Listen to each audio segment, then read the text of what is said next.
Shalom, shalom, peuple de Dieu, shalom. Nous vous bénissons dans les précieux noms de notre Seigneur Jésus-Christ. Vivez le Salem de Dieu. Que la paix de Dieu soit votre partage. Vivez la gloire et la grâce du Seigneur Jésus-Christ. Moi, votre servante, Maman Sylvie Chirandi Mondika, nous allons vous parler de ce que le Seigneur a déposé dans notre cœur. Laisse que le Seigneur vous assiste de là où vous nous suivez. Que le Seigneur soit avec vous. Je bénis Dieu qui nous donne aujourd'hui l'énergie pour que nous puissions être au point de pouvoir vous communiquer la parole de Dieu. Que notre Dieu soit loué. Oui, bien-aimés, nous sommes dans ce thème. Le thème que nous allons exploiter aujourd'hui, la maturité chrétienne. Notre thème d'aujourd'hui, c'est la maturité chrétienne. Sans plus tarder, lisons les Écritures. Nous allons lire sur le livre des 1 Corinthiens au chapitre 14, verset 5. 1 Corinthiens, chapitre 14, verset 5. Je lis au nom du Seigneur Jésus-Christ. Je désire que vous parliez en langue, mais encore plus que vous prophétisez. Celui qui prophétise est plus grand que celui qui parle en langue, à moins que ce dernier n'interprète pour que l'Église en reçoive l'édification. Parole du Seigneur. Nous allons encore ouvrir le livre d'Éphésiens au chapitre 6, versets 15 à 17. Le livre d'Éphésiens, chapitre 6, versets 15 à 17. Je lis au nom du Seigneur. Mettez pour chaussures à vos pieds les ailes que donne l'évangile de paix. Prenez au-dessus de tout cela le bouclier de la foi, avec lequel vous pouvez éteindre tous les traits enflammés de l'ennemi. Prenez aussi le casque du salut et l'épée de l'esprit qui est la parole de Dieu. Parole du Seigneur, nous rendons grâce à Dieu. Bien-aimés, comme vous le savez bien, le titre, je disais le thème de notre prédication d'aujourd'hui, la maturité chrétienne. C'est le thème que nous allons exploiter aujourd'hui, la maturité chrétienne. Que notre Dieu soit loué, soit béni. Prier en langue nous aide à utiliser judicieusement les armes de l'esprit. Pour utiliser les armes de Dieu, nous devons marcher dans la crainte de Dieu.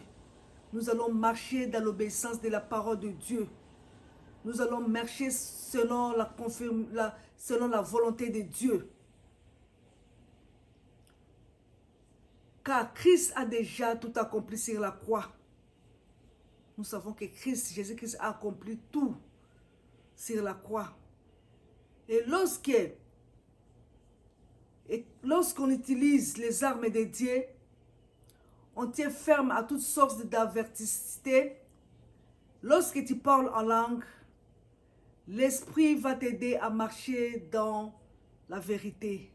Lorsque tu parles en langue, tu communiques avec Dieu en langue. L'Esprit du Seigneur t'aide à marcher dans la crainte de Dieu. L'Esprit du Seigneur t'aide à marcher dans la vérité. Alléluia. La maturité chrétienne, c'est lorsqu'on est culpabilisé, après avoir commis un mauvais acte devant Dieu, après avoir fait ce qui n'honore pas Dieu, après avoir fait ce qui n'est pas bien devant notre Créateur. Revêtez la cuirasse de la justice.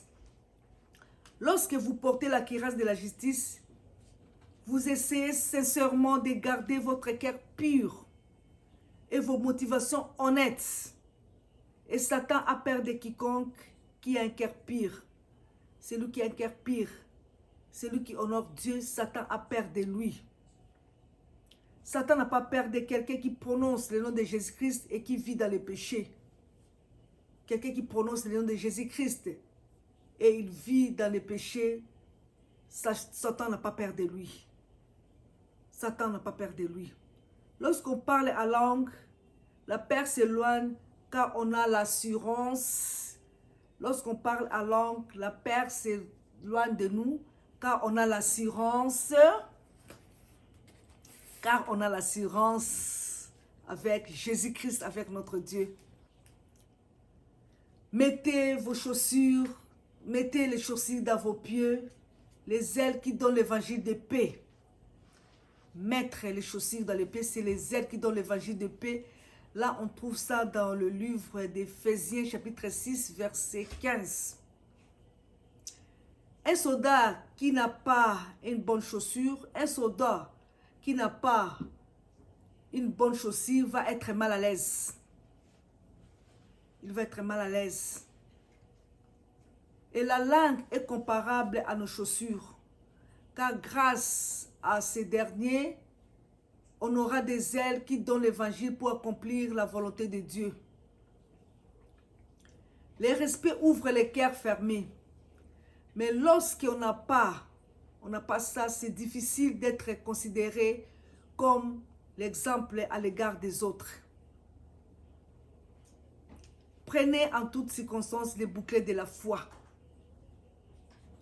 Prenez en toutes circonstances les boucliers de la foi. Là, on trouve ça dans le livre d'Éphésiens, chapitre 6, verset 16.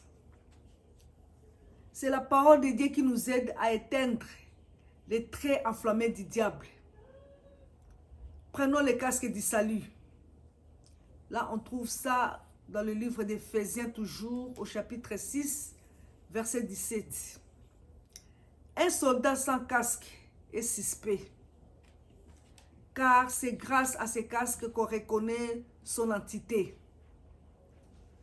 Lorsqu'on porte un casque de l'évangile, on n'a plus peur de se frapper la poitrine pour dire qu'on est enfant de Dieu. Là, on n'a pas vraiment peur. On se frappe la poitrine, on dit que moi, je suis l'enfant de Dieu. Lorsqu'on parle beaucoup de langues, c'est une assurance qu'on a pour ne pas avoir honte de dire qu'on appartient à Christ. On n'a pas peur, on ne crée rien. On dit ouvertement qu'on appartient à Christ. Quand on donne à Dieu, on ne perd absolument rien. Au contraire, on gagne plus. L'épée de l'esprit, c'est la parole de Dieu. Là, on trouve sur le livre d'Éphésiens, chapitre 6, verset 17. Il faut persévérer à parler en langue pour afin que nous puissions apprendre à utiliser les armes de l'esprit. C'est à parler en langue qu'on peut utiliser les armes de l'esprit. Les parler en langue est l'arme de déflagration, c'est-à-dire elle éclate et l'attaque dans le camp de l'ennemi. Donc les parler en langue attaque dans le camp de l'ennemi, même l'ennemi a peur quand on parle la langue, parce qu'il sait que ça se passe beaucoup de choses, ça se passe beaucoup de miracles. Vraiment, que notre Dieu soit béni, soit loué. Merci bien-aimés dans le Seigneur. Je vous aime tant. Que Dieu vous bénisse. Au nom de Jésus-Christ. Amen.